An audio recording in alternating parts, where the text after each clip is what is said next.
please. All right, thank you.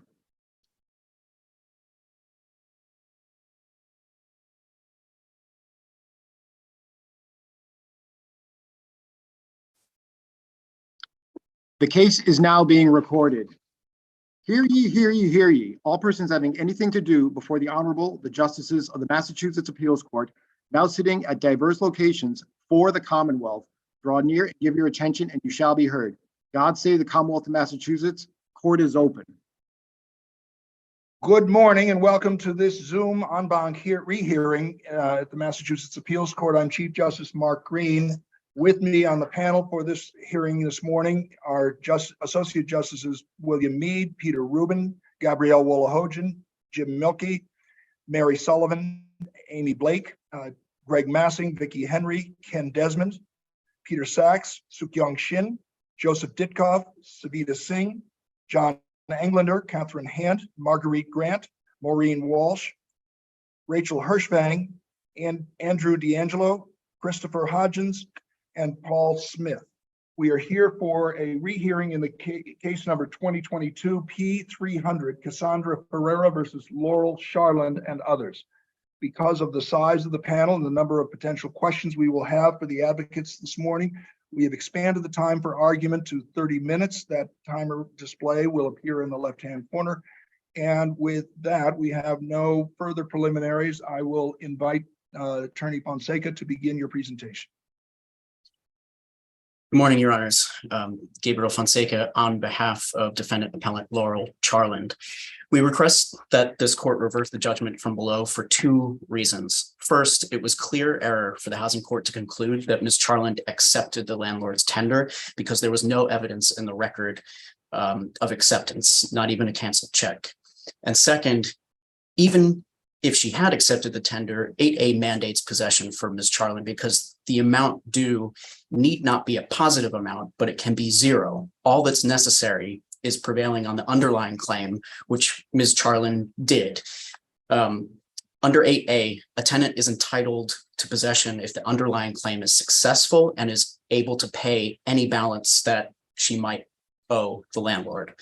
This is because of the language of 8A, the structure of 8A, the legislative history and intent behind the statute, and because compensation for the underlying claim still does not moot the separate and independent relief that 8A affords, which is possession. The facts of this case are not in dispute. All agreed that there was a violation of the water statute. There was an amount due to the tenant, that the landlord tendered an amount to the tenant, that Ms. Charland was up to date on her use and occupancy and owed nothing to the landlord. And there was no agreement or meeting of the minds that the tender was accepted in settlement of the claim or 8A defense. Attorney Fonseca, I see that Justice Wolohojian has a question for you. Thank you. Attorney Fonseca, I understand your argument to be that if you prevail, if a party prevails on the affirmative defense of a water violation, then that is a defense to possession. And I heard you to just say that you prevailed as a factual matter on that defense. My questions relate to the second part of that point. What section of the water statute do you allege was violated? I couldn't see that in the record below. It was not in the record below. So I want to be careful not to state what's not in the record. Okay, so it's enough to say that it wasn't in the record below. What evidence and I mean, I hope that you and I can agree that as an affirmative defense, the person asserting the affirmative defense has the burden to prove the affirmative defense. Is that correct? It is for the tenant to prove the affirmative defense. The underlying, yep. All right, so would you please point to me where in the transcript of the trial you admitted or you introduced evidence of the water violation? In the transcript I would direct you to the record appendix, page 34, which is where the judge stated and all essentially agreed that there was a violation of the water statute. So there wasn't evidence. I take it there was no evidence presented. There was not evidence presented, but I think it's important. Was there a stipulation? It was, I consider it stipulated in the record, and then Okay. also the tender itself is an admission. But I think it's important to note that the trial, which is what the housing court called it, was not an actual evidentiary hearing. There wasn't any evidence taken. What the housing court did was Well, I'm sorry, maybe I misread the transcript, but your client did testify. the parties did testify, but only as to the issue of whether there should be a stay if the landlord was awarded possession.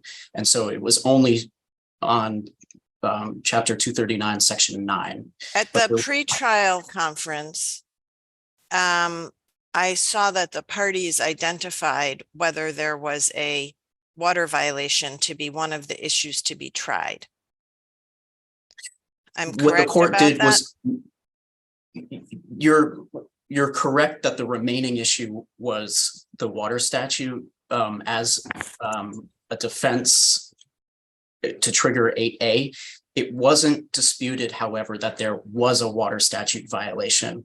The issue that the housing court narrowed to was whether the payment of the water statute violation mooted out 8A's defense to possession. So the housing court and the parties essentially stipulated and agreed that there was, in fact, a water statute violation, and moved on to more like a summary judgment motion hearing on whether, on the legal issue of 8A being triggered. I don't have any more questions. Thank you. Okay, Justice Englander. Unmute yourself. I did. Counsel, I want to follow up on the first comment you made out of the box, which is you said that it was clearly erroneous for the court to find that the tender was accepted. You did not make that argument in your brief, correct? I did make that argument in my brief. You argued that this finding was clearly erroneous in your brief. I looked very carefully and I did not see that. I saw you make arguments about waiver and that nothing had been waived and that there was no agreement, but I did not see an argument of clear error. So I take it you're now raising that? What I wrote in the brief was that it was abuse of discretion, which is not quite the correct term. It should have been clear error, but what I raised in the brief was that the housing court made a finding based on no evidence in the record, and that is a clear error. And that issue. So let me follow up then on what Justice Wolohojian was just asking about. There was argument on the issue of the water violation and the consequences of the water violation. And during that argument, you said, it appears that my client has been made whole, right? Yes, I was agreeing that the amount was the amount that would be due to my client, that a court could find would be due to my client. So if I'm putting together the two things that I've just heard, you're saying that there wasn't evidence taken on this subject of the water violation, but that it was stipulated that there was a water violation, but that we should not accept your statement. It appears that my client has been made whole as a basis for the judge to say that it had been accepted. Is that your position? What I said in the record there was that it appeared that my client had been made whole, but that it wasn't accepted in consideration or settlement of my client's claim and defense under 8A. So well, what it says is, but it doesn't mean it was accepted for consideration.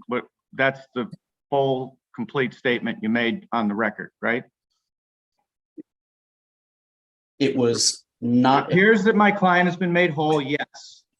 But that is, there's an offer of settlement, but it doesn't mean it was accepted for consideration. That's your statement. yes, that is the statement. Okay. I have nothing further at this time. All right, Justice Ditkoff, and then Justice Rubin.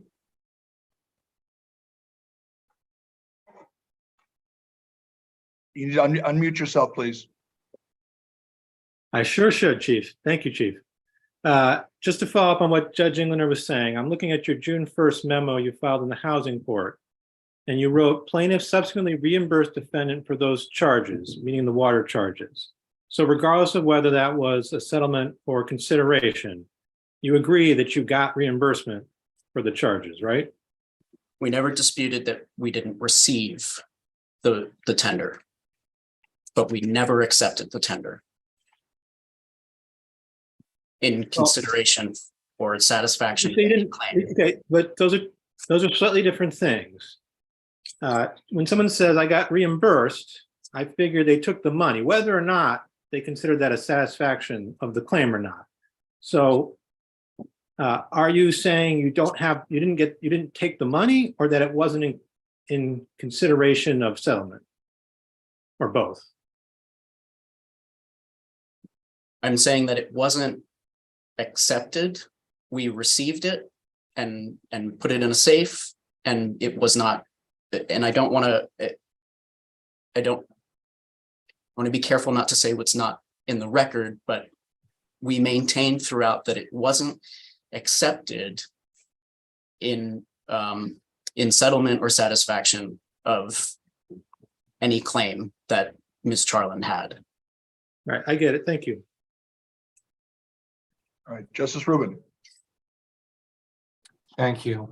Attorney Fonseca, I have a question about the checks and letters that we have, one to your client, one to yourself, and these two relatively large checks. Why aren't they evidence that's in the record that supports the finding of a water statute violation?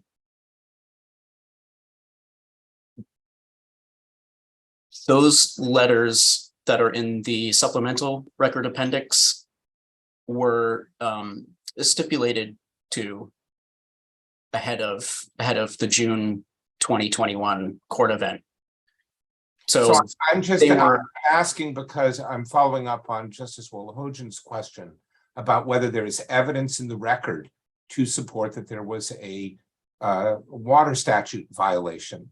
And so far you've said it was stipulated to, but in fact, that's evidence, isn't it? And an reasonable inference from those large checks is that there was a water statute violation that the landlord knew of and had sent you a check for. yes, I should have been more clear earlier that the payment itself, which is in the record, is evidence of a violation. And can I also follow up on this question about this sort of various phraseology, acceptance, reimbursement, paid, and so on? I take it there is no evidence in the record that the check was cashed. I take it that's a way something can be accepted. Obviously, what the consequence of that is, I don't know. And I don't know that it's always acceptance, but since it might be, there is no record evidence that that check was cashed. And do you agree with that? Yes, I agree with that. And as I read your statement, that it appears that your client's been made whole, and that follow-on phrase that Justice Englander referred to, the follow-on phrase about accepted for settlement. That's correct. I take it, first of all, that's not record evidence. It's statement of counsel. Right. And also, I read it as ambiguous. I mean, when you say it's got a compound phrase at the end, accepted for settlement, which doesn't tell us if you're saying it wasn't accepted for anything, or it wasn't accepted as settlement for anything. And of course, your initial statement is only appears. So I'm having a hard time understanding how it would mean that your client had cashed the check in the absence of any record evidence of that. I think that's right, that not only is there no evidence of acceptance for any settlement, but there's just no evidence of any acceptance, period. Just that the checks were sent to the tenant. And I think as a matter of basic contract law, acceptance of an offer requires some affirmative act, explicit or implicit, and silence in response to an offer is insufficient to create an agreement. And Ms. Charland had already raised her claim and defense. They were live issues, and without explicit, affirmative, some kind of act of acceptance, those claims remained live. Under this court's holding in Henry v. Bizzuto and even in Barron Chiropractic, an unaccepted tender does not moot the claim. And so Ms. Charland had a claim. She was still entitled to judgment for the amount of the unaccepted tender, which is exactly what this court did in Bizzuto. So the all agreed. Really, the remaining issue for the court to have decided was what relief Ms. Charland was entitled to, and what the court should have done is award Ms. Charland a judgment in the amount of the landlord's tender, which is exactly following Bizzuto, and then award Ms. Charland a judgment of possession. And if there was no appeal, then the court should have issued an execution on the money judgment. And upon acceptance of the payment, the execution would be satisfied and the tenant would have to return the execution to court. That's what the court should have done below. All right, I see that we have several questions, Judge Massing, followed by Justice Sachs, and then it looks like Justice Wolohojian and Justice Englander both have follow-up questions. So Justice Massing. Thank you, Chief. I just wanted to ask Attorney Fonseca, under 239-8A, which is the statute we're interpreting, it speaks in terms of amount found by the court to be due to the landlord equals or is less than the amount found to be due to the tenant. And I think you were approaching it just in your last answer, but there was no amount found by the court for anything, right? I mean, how do we deal with that statutory language? Yeah, what 8A is saying that there are several reasons why 8A does not require a positive amount due. First, 8A includes the word defense. A defense or a counterclaim can trigger 8A's defense to possession. The word defense is both in paragraph 1 and in paragraph 5, so it is not there by mistake. And a defense, as we know, does not result in any affirmative remedy. So there may not be an amount due. Second, an amount due as we commonly use it does not necessarily mean a positive amount. It can be zero. You can say the amount due on an account is 0. We commonly use it that way. Also, that language applies not just to the tenant, but also to the landlord in 8A. It refers an amount due to the tenant and an amount due to the landlord. And often in summary process cases, where 8A is available, such as in no faults, like in this case, there's no money due to the landlord. I understand that. I'm sorry to interrupt. Just what about the word found? That's my problem, is we don't have a finding. Do we have to remand to the trial court to make findings? I don't think you have to in this particular case, because there was no acceptance, and so there is an amount that should have been found to be due because the money was due to my client. However, if the court disagrees, and the alternative, remanding for a full evidentiary trial, would make sense. Okay, thank you. All right, Justice Sachs. Yes, Attorney Fonseca, I realize that this has not been briefed and maybe is an issue that's not in the case, but paragraph 2 of section 8A establishes 4 criteria for counterclaims or defenses that are based on allegations concerning conditions or the services or equipment provided in the rented premises. Are those requirements applicable to the tenant's counterclaim and defense here? And in particular, the first one is that the landlord must have had notice of the defective condition or services or equipment. I'm sorry, Your Honor, you cut out for just a moment. Are you referring to paragraph 2 of 8A? Yes.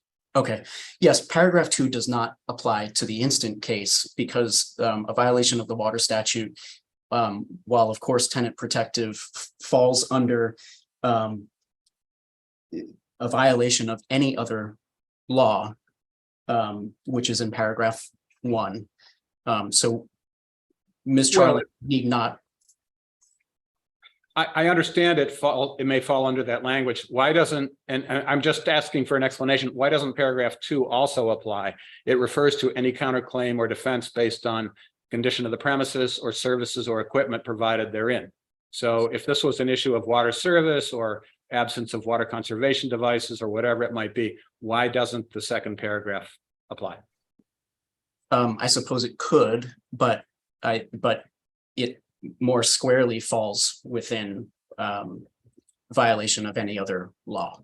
I guess maybe my essential question is, would you have to prove that the landlord had notice of the water violation, whatever it was, in order to prevail on your defense or counterclaim? No, because the water statute violation falls under the violation of any other law, it does not need to comply with paragraph 2. Thanks. All right, Justice Wolohojian. Thank you, Chief.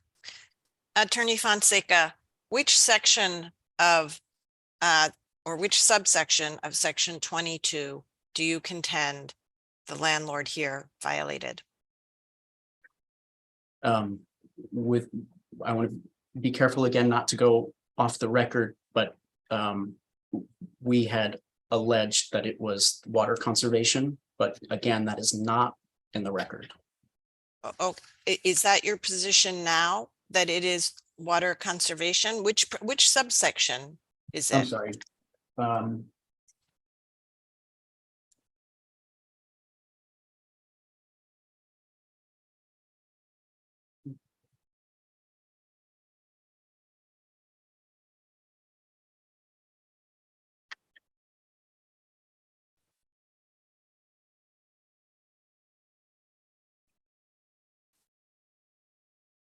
I believe it's subsection P, but I want to be sure where the water conservation provision is. Oh, I'm sorry, it's E. All right, and is it your position, as I understand it from today's argument, that the evidence of the checks proved that subsection E was violated? That they Yes. somehow prove that there what water conservations were or were not in place? Yes, because it was conceded by the landlord and it was not an issue. I would like to have a reference to the page if there's a concession. Where is there a concession?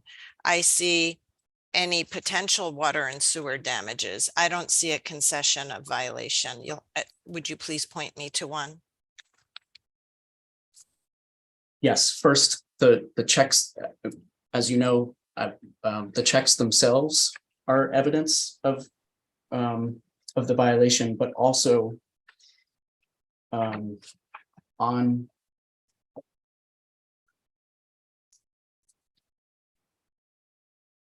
record appendix page 34,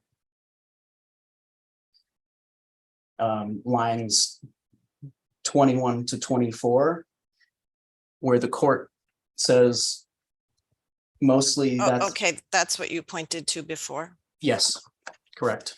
All right, thank you. All right, Justice Englander, and then we have Justice Henry and Justice Ditkoff with a follow-up.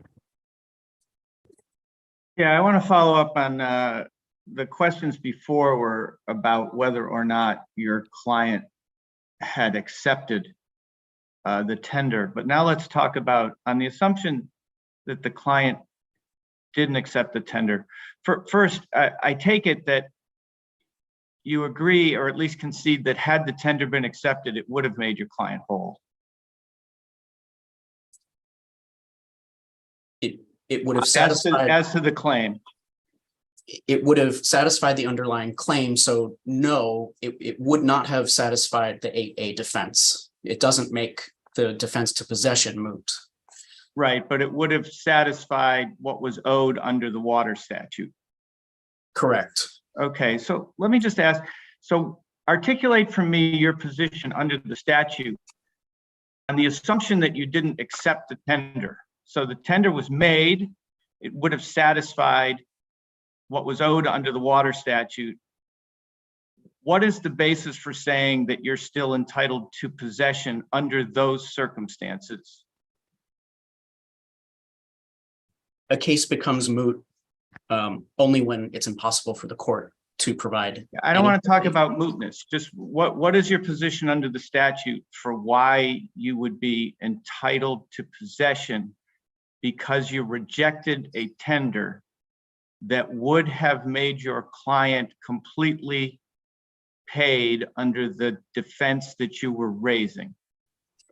Because all that's required is to be successful on the underlying claim, and then it goes to a monetary accounting. And even if there is no money due, the statute contemplates that there could be a zero amount or the amounts equal each other out, but there need not be a positive amount due.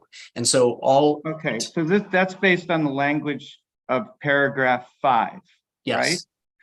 In paragraph 1, which is the critical paragraph for you because it says that this applies in the context of a no-fault action. Paragraph 1 and paragraph 5 weren't written at the same time, were they? No. And really, they don't talk to each other in a lot of ways.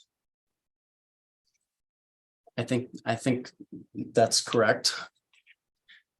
Which is why we have several of us on this call with you. The concern I have is, why does it make sense in the context of where the leasehold interest would otherwise no longer be in existence? In other words, we're not talking about a case of non-payment of rent. We're talking about a case where the lease has expired, either because the term is gone or because someone is a tenant at will. Why does it make sense to say, you owe me something, and even though you've offered me everything you owe me, I'm not going to take it and I get to stay in my property? Why does that make sense as a matter of, or in your property? Why does that make sense as a matter of policy? Because of the legislative intent and purpose behind 8A, which is to provide a tenant a defensive remedy in an eviction action to complement the already existing affirmative remedy that a tenant had to go into court and file against a landlord, and second, to incentivize landlords to comply with tenant protective laws. It's clear that the legislature made a policy judgment by creating a specific incentive for landlords to comply with tenant protective laws. And that mechanism is that 8A gives possession based on an underlying violation of law or claim. It's meant to provide a remedy for the particular conduct, not for money. It's not about money. 8A is about possession. And that's the incentive that that the landlord has to. But here the landlord has offered everything that's due under this particular violation, right? And as I think Judge Sachs is alluding to, did so after they received, as far as we know, the first notice of the problem. But she had already started a case, and the legislative intent, as stated in Michael and other cases, is that the landlord is supposed to suffer the consequence of losing the first summary process action and having to refile. So that's the intended incentive to force compliance on a landlord before they get into court. That's the point. Can to you give allow, me, you're a regular practitioner in the housing court, right? yes, Can you give me a sense of how long it's going to take for the second summary process to run its course? it would likely be a couple of months before the tenant is back in court on another eviction case. Thank you, counsel. You're All welcome. right, Judge Henry and then Justice Ditkoff, and we're nearing the end of our time. So I understand that you're arguing that your client should win regardless of whether she cashed the checks. But you had indicated that even if she cashed the check, a judgment should have entered, including some amount of damages. And I'm trying to understand your thinking on that.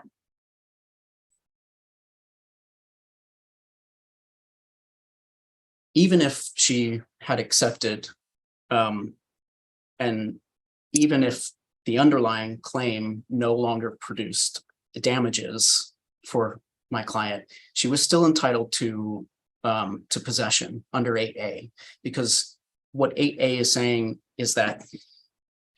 No, I understand that part, but you had said that a judgment should have entered for the amount of money, even if your client had already accepted the money, and I don't understand that. No, I'm sorry, Your Honor. What I said was that she's entitled to a judgment in the amount of the tender because she didn't accept. But I think if the court had made findings that there was no money due by reason of the underlying claim because of the tender, a zero amount still triggers 8A. So she's still entitled to possession under 8A, but maybe not necessarily the damages. If she had actually accepted.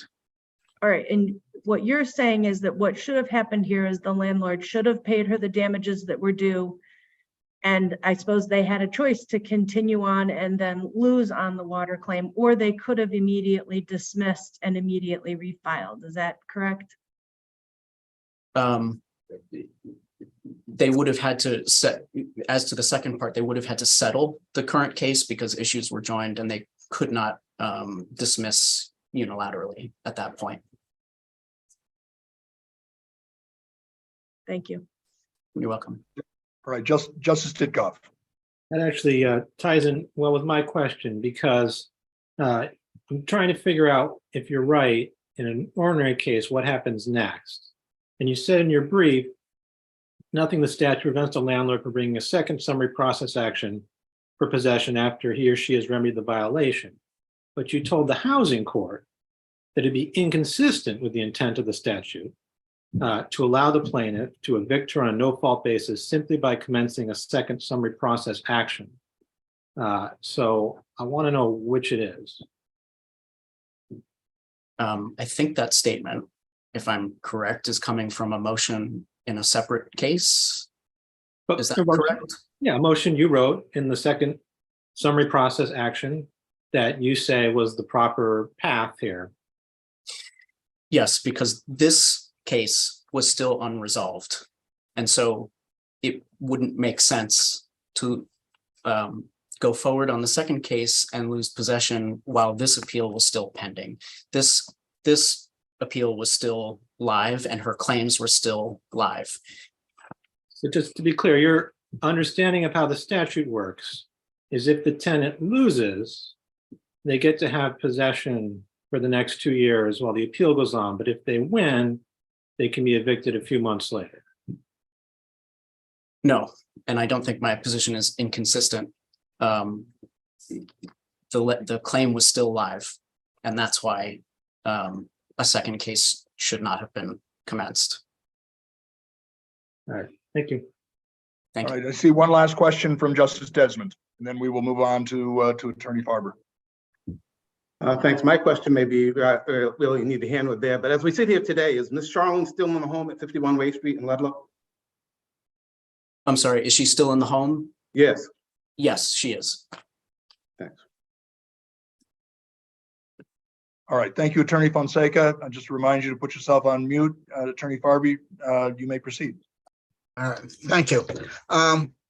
Few things. I am fully aware from your questions that you're all very aware. So first, thank you for hearing me, Justices. This case is different than the average landlord-tenant case. First, this landlord only owns one property, this property that is at issue, and she's trying to move back into her house, much like existed in the Hodge v. Klug case, where this court held that certain reviews have to be seen differently when we are looking at someone who's trying to get possession of their own property for their own purposes. In that case, it was to put their elderly father into a home so he could literally die in a place that would make him comfortable. Here, she's trying to get into her own home. So that makes it different than the normal analysis that goes on under 239(8)(a). The second thing that is very important here is the statute itself, and this court has frequently Attorney commented. Barber, I see that Justice Sullivan has a question for you. Sure. I very much appreciate your position, and we are all familiar with the facts, but could you point us to the section in 8A that permits us to distinguish between the solitary landlord and the landlord, the business landlord? There are statutes that exclude owner-occupied residences, but I couldn't find, and perhaps you can point me to, a provision in this statutory scheme that permits us to make that distinction. I think it goes to two things, Your Honor. One is that in the provision that says there shall be no recovery or possession under this chapter, if the amount found by the court to be due the landlord equals or is less than the amount found, this specifically is indicating it's not necessarily directed at a owner-occupier, but it's looking at a dispute that exists over a monetary, and this court has held consistently, starting at Boston v. Hemingway, Boston Housing Authority v. Hemingway, Simon v. Solomon, and even recently under the case Ortiz Vasquez, that this statute was established to stop unsanitary conditions. In this instance, I understand that, but can you point to me any place in the statute that says that we treat this kind of landlord differently than the business landlord? No, only under the case law, as I said, under Hodge. Okay, all right. So your argument that this case is different is based on case law and not on the statute. That's correct. And do you have a case that says that we can suspend the requirements of 8A for an owner-occupied dwelling? I'm not suggesting it should be suspended. Okay. I'm suggesting that it doesn't fit into the requirements of 8A here because of the way the tender was made and that there was no issue of controversy at that point. Thank you. Justice Ditkoff. Thank you, Chief. Following up on some of the discussion we had with your friend, I'm looking at your May 26th memo you filed about a month before trial, and you wrote in there, the landlord did not have a licensed plumber install the energy-saving devices as required by the statute. Do you think that was enough for the judge to find a violation of the water statute based on what you'd written? It would be enough in the sense that an acknowledgement, but it is also they acknowledge that they were made whole, so that it's a kind of admission on both sides that this is now moot. We are admitting that there was a problem or potentially could have been found a problem here, and we have resolved it beforehand. I want to stress, and I know it's not exactly the question you asked, but I want to stress here, they made no indication whatsoever that they were reserving any rights. They only did that when we came to trial, when they received the money. And by the way, it was cash. It wasn't part of the record because they admitted that they had received it and then it made them whole. There was no reason then to proceed further on the issues of what is stipulated between the two parties as to what happened relating to the water and sewer. This is an unsophisticated landlord who didn't know what the law was. She was only renting out her own house. And when found, she made it better by returning the maximum amount. And by the way, if it went to trial, there would have been a question as to how much was owed. Here, we went above and beyond and said, what's the worst case scenario? maybe it could be found as a, even though I don't think it fits under the quiet enjoyment statute, it could have, the worst case scenario would be quiet enjoyment, 3 times a month's rent, and that was returned. And they never said, nope, we're not accepting that, we're reserving our rights. Unlike the Busudo case, where it specifically, they reserve their rights. They accept when the money was tendered to them, they turned around and said, no, we're still reserving our rights to proceed. That was not done here. All right. I see that we have 2 more questions from Justice Shin and then Justice Henry. Thank you, Chief. Attorney Farber, what makes this case not intuitive to me is that it's arising in the context of a no-fault eviction. But the statute seems to me to be better suited to a rent withholding situation. So let's take that situation. Tenants, some partway through her lease, starts withholding rent for some claimed violation. Let's just stick to the facts of this case and say it's a water use violation. The landlord's making her pay for water that's not for the exclusive use of a unit. So she starts withholding rent. The landlord brings a summary process claiming non-payment of rent. All right. The tenant counterclaims for violation of the water use statute. And before the case goes to trial, the landlord tenders the payment, which the tenant either does not accept or accepts as compensation for past damages, but asserts, as the tenant did in this case, that she still has a defense to possession. Is it your position in that situation that the mere tender of the payment allows the landlord to terminate the lease prematurely and evict the tenant based on non-payment of rent? If the tenant accepts the money without a reservation of rights, I think that resolves any case at any. No, the tenant accepts the money as compensation for damages, but continues to assert the water use violation as a defense to both, as a reason for withholding the rent and as a defense to possession. If they say so in writing at the time of. Why does it have to be in writing? The statute gives the tenant a defense to possession. That is correct, but as is under case law, there has to be some communication that we are reserving our rights just the same when we accept the money. Why is the onus on the tenant? Doesn't there have to be a meeting of the minds that the tenant has agreed to settle not just the claim for damages, but also the claim for possession? If this is the purpose of the rent withholding statute. The tenant withholds rent on some basis that also supports a valid defense or counterclaim. The tenant cannot be evicted for non-payment of rent if she proves her counterclaim. Isn't that correct? To a degree, but not, I don't agree 100%, Your Honor.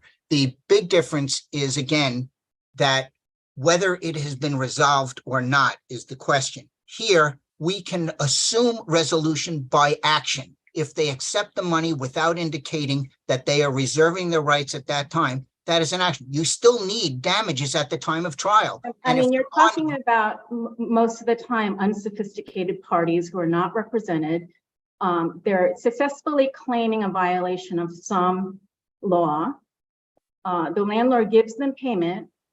So they take the money, but they say we're entitled to stay in the apartment for the remainder of the term of the lease. I don't see how it serves the purpose of the statute to flip the burdens and put the burden on the tenant to expressly claim that, or to have something in writing that they're reserving their rights, as long as they could indicate by their conduct in the proceeding that they're still claiming a defense to possession. First, it would be my understanding that they have to indicate they are still reserving their rights. Second, Your Honor, it would interfere with the great overall tenet that we have, and I don't TENET, that we want cases to be resolved, that we want settlements. If every case needed to be tried, especially in the housing court, if every case had to be tried after payments were made or anything, the court would grind to a halt. It's a settlement of damages, not possession. But let me just ask one follow-up question. Can you think of a way to write a rule that would allow the landlord to obtain possession in a no-fault situation, but not in a non-payment of rent situation? Is there any distinction that can be drawn between those two situations? Are you asking me in the future or at the moment? Based on the language of the statute and on the facts of this case, does it make a difference whether it's a rent withholding situation or a no-fault situation? Yes, and the difference is because it says in the paragraph that says no recovery of possession, and it is if the court finds. So it means that there had to have been still a dispute over how much should have been paid. I'm assuming the same facts. There's the same tender, but in one case it's a no-fault case, and in the second case it's a non-payment of rent case. Are those similarly situated tenants? The tender is exactly the same. Everything happened exactly the same. But in the first situation is your case, the second situation is a rent withholding case. The way the statute is written now, no, I don't believe it is. There's an easy remedy for that, but it's not in the statute at this time. Thank you. Justice Henry. So you have indicated the check was cashed, but in terms of the stipulated evidence, like the stipulated exhibits, there was no indication that the check was cashed, right? That is correct. It is our belief that there was no need to, because the judge and both parties accepted the facts as given. We accepted the fact that. Well, I'm trying to understand what the record basis is for that. What? What's the record basis? We don't go outside the record, for better or for worse. And I think you're getting a sense that we're all a little unhappy that we don't have a clear record on this, but it is what it is. So is there a basis in the record other than that one statement of counsel, for whatever it means, that the check was cashed? And admitted that they were made whole. That's the line. Is there anything else besides that? Not that was put in the record, because both parties then assumed that that was the existence of the record. And you've indicated that if the tenant cashes the check, then they lose this defense, even though there's no warning to them provided by the landlord that they might lose the defense, correct? Well, there is somewhat of a warning in the letters that are written, because I said I haven't heard back from you, and they never responded even after that. So I guess if the legislature, for example, wanted to minimize litigation, say, for example, because the housing court has so much business, then why should it make a difference whether or not the tenant cashes the check? In other words, because you seem to be saying, well, if the tenant cashes the check, then the claim is over. But if the tenant doesn't cash the check, then the case goes on. It shouldn't make a difference if they haven't indicated they're reserving the rights or they're not cashing the check because they want to reserve the rights. Much like a landlord who, at the end of a notice to quit, has to indicate that they're not accepting the monies, that they're only accepting it for use and occupancy only. And that would be under the Corcoran case. Otherwise, there's a waiver. The same kind of waiver would occur for a tenant for accepting monies without informing them. And although we know that many tenants are unrepresented or less sophisticated, the case law is clear that unrepresented litigants are held to the same standards, or are supposed to be held to the same legal standards, at least, as represented litigants. Right, and that point cuts both ways for you, because unsophisticated landlords are also held to the same standards that very sophisticated landlords are held. And in this instance, my client was before she got counsel. Thank you. All right, Justice Sachs. Yes, I wanted to ask the same question of you that I asked of Attorney Fonseca about paragraph 2 of section 8A and the 4 criteria for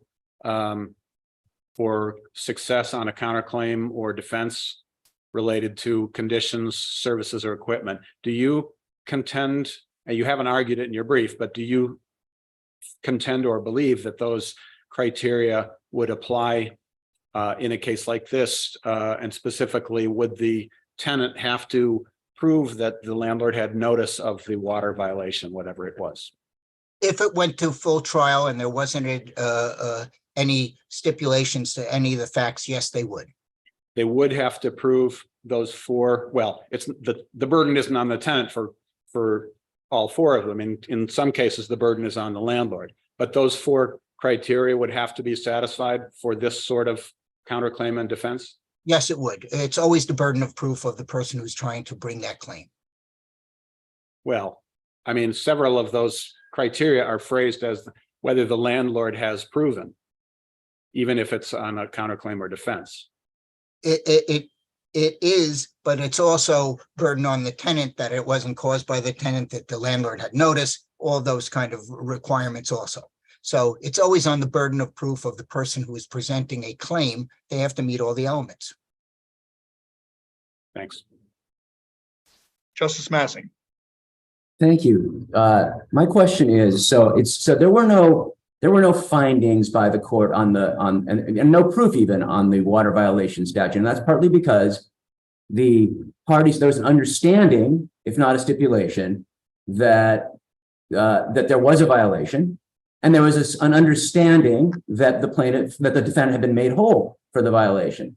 That is correct. So why isn't this then a situation that paragraph 5 applies, because the amount found by the court to be due to the landlord, there's nothing due to the landlord, is equal to the amount found to be due to the tenant, which is nothing. The two, they're equal, but there was a violation of there was a counterclaim that, there was a violation.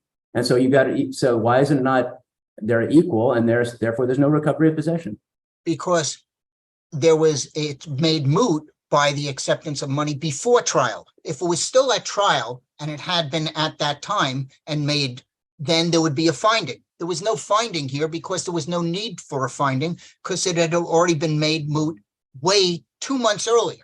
We're not talking about a day before on the steps of the court. This check was sent almost 2 full months before the case came to trial, and there was no indication that they were reserving any rights. So at that point, in our position, and I think is a correct position, is it became moot at that time. There was nothing still to litigate. Okay.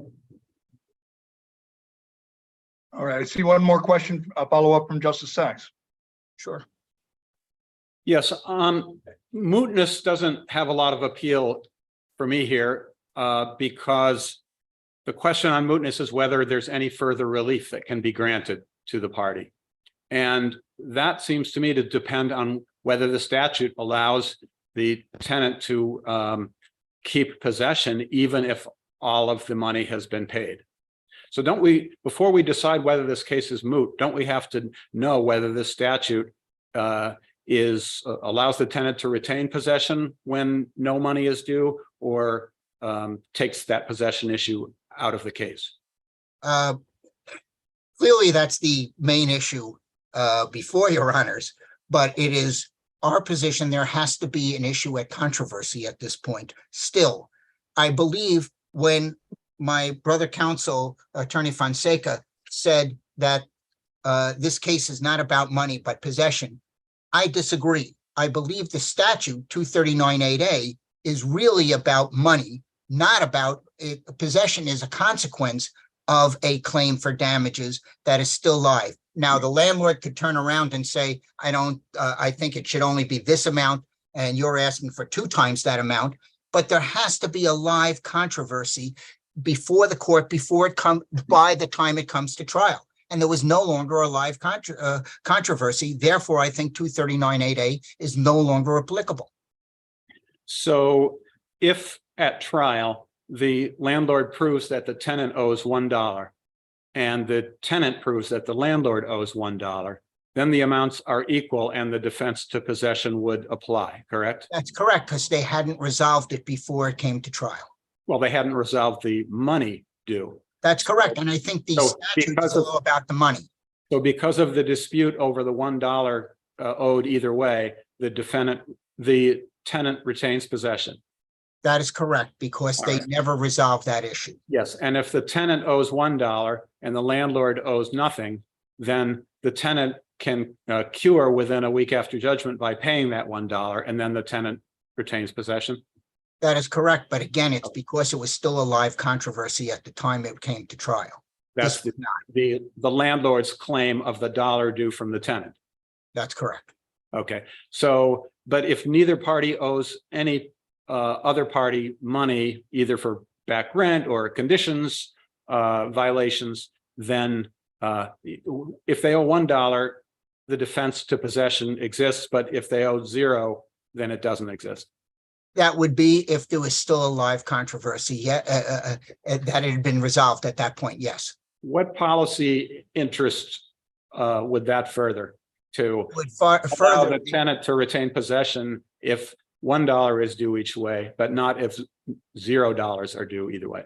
it avoids the requirement of the court to have to resolve a dispute that the parties did not resolve themselves. Here, the parties accepted the monies that were paid to them, and it resolved that dispute. There's no longer anything for this court to think about. There was a dispute over whether the landlord had violated the water statute. Was there not? No, not at the time it came to trial. We had said, okay, if we did, here it is. We're giving you all the money. Well, but if we did and we did are two different things. Do you agree that the landlord violated the water statute? Yes. To be quite honest, yes, the landlord did, but it was again stipulated that there was a violation and that they would make whole. I want to stress that they got more money than they would have if it went to trial. So if the judge had asked at that first part of the hearing, the trial phase, Mr. Farber, Attorney Farber, do you agree that the landlord violated the water statute? You would have said yes. Probably yes. You're asking me to look at hindsight, but I would say probably yes. Thank you. Justice Sullivan. You need to unmute yourself. As in many cases, what we have here is in part a legal issue that's defined by what we think the purpose of the statute is and when in time we evaluate the violation.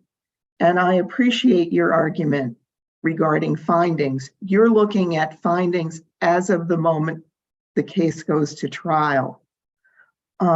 Another interpretation of the statute would be that the judge would take the snapshot at the time of the filing of the complaint if the purpose of the statute is prophylactic, that is, to incent landlords not to engage in violations. What can you share with us about either the language of the statute, its legislative history, or the case law under it to help us to resolve the apparent conflict between the desire to resolve cases expeditiously and what the SJC has told us the purpose of the statute is, in terms of when that snapshot is taken, be it at the time of the filing of the complaint or at the time of trial? You're asking two different questions, and I'll try to answer both of them.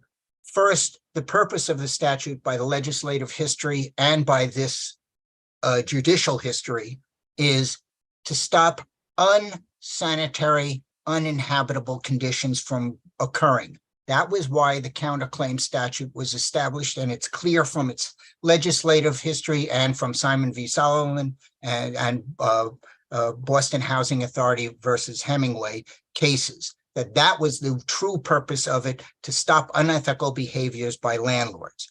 Now, as to why it should attach at the time of trial instead of at the time of filing is because you don't know all the facts at that time. You don't know whether or not there was a true violation or not, whether they're going to be able to prove that violation or not. And therefore, we go through discovery, and that's the whole reason why we have all those procedures in place, so that the parties can understand what the true nature of the case is. And that has to come out at the time of, and that's the reason why most cases, as we all know, 85% of all cases settle, because facts come out. We understand that as to violation, but what you're claiming is that the landlord can unilaterally alter the remedy of possession by making a tender. No, which it's not is unilateral. different from whether or not there was a violation at the outset of the case. It's not a unilateral. It's here, they had to reserve their rights and they didn't. They accepted the money. They could have returned it and said, no, here's the money back. We still want to proceed with our rights under the statute. That did not occur here. What they did is they took the money, they accepted it, and then later on, a month and a half, 2 months later, they say, by the way, we still want to proceed with it even though we've been made whole. That's a different scenario than what you're suggesting, Your Honor. Okay. Still, in all, if the purpose is prophylactic, which is to prevent violations, even if accepted, let's take the what I think you would consider to be a switcheroo, perhaps, out of the equation. Let's say it was accepted, but the tenant still asserts the right to possession, as Justice Shin posed in her question. Do we look to the violation at the time of the filing of the case, or at the time of the landlord's effort to cure? I think it becomes at the time the cure, because at that time we're looking at what the parties have done to resolve. Right. Where in the statute, the cases, or the legislative history do we get the guidance that that's when we look to it? Unfortunately, I don't think we do in either way. It doesn't say it at the beginning. It doesn't say it happens at the end. The closest we come to is where it says found by the court. That is the only place it really says it, and that seems to suggest it's at the time of trial. Okay, thank you. All right, we have Justice Rubin, then Justice Henry, and then Justice Milkey. Attorney Farber, you have said repeatedly that the tenant had to reserve her rights. Why is that where the burden should lie, instead of on you to have written in the letter or on the check, this will be in full settlement of your counterclaim?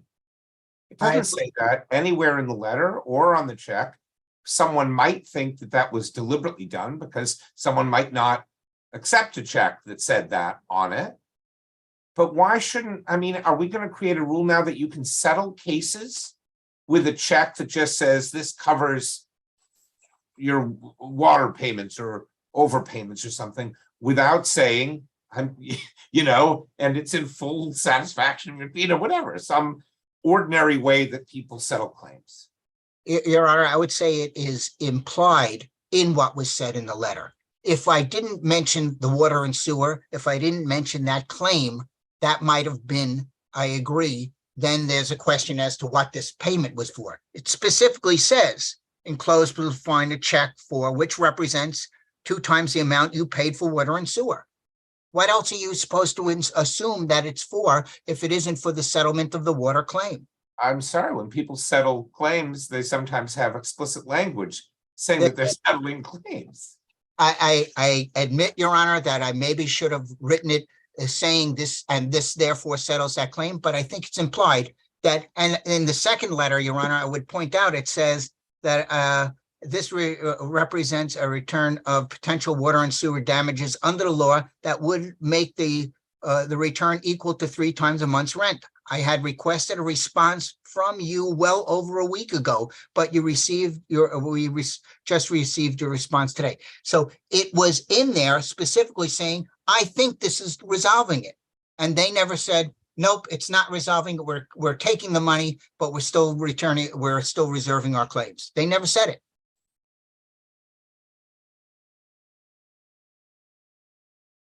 Is there something else I can answer, Your Honor? All right, I think Justice Rubin is done. Justice Henry has withdrawn what she had previously indicated as a question. So we have Justice Milkey, and I think that will bring us to an end unless there are other questions.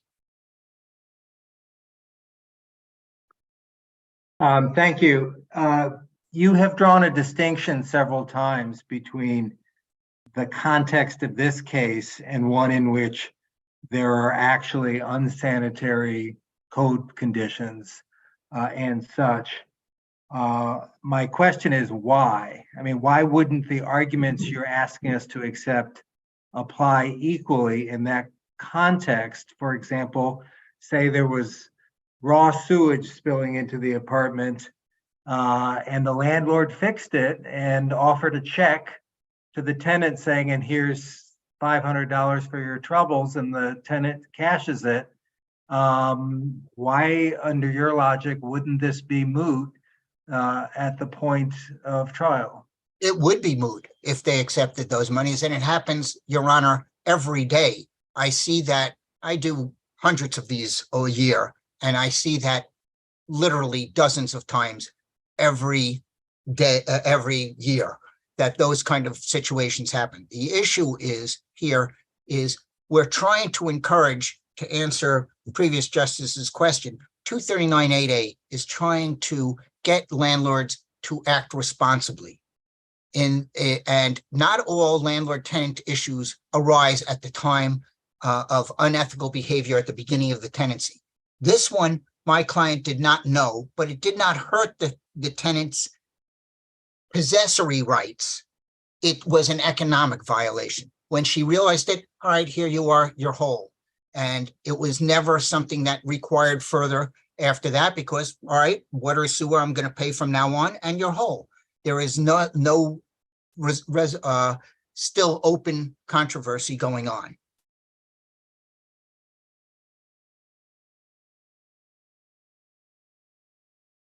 Does that address your question, Justice Milkey? All right. That brings us to a conclusion.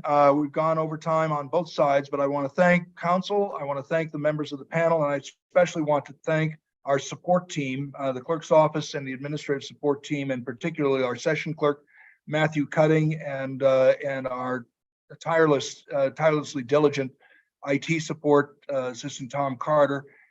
This is the first time we have tried an en banc hearing in this manner, and I appreciate all of the assistance to get to this point. This hearing is adjourned. I'll remind the justices that we will reconvene in just a few moments in a separate Zoom for our post-argument ensemble. Thank you all. Thank you, Your Honors. Thank you, Your Honors.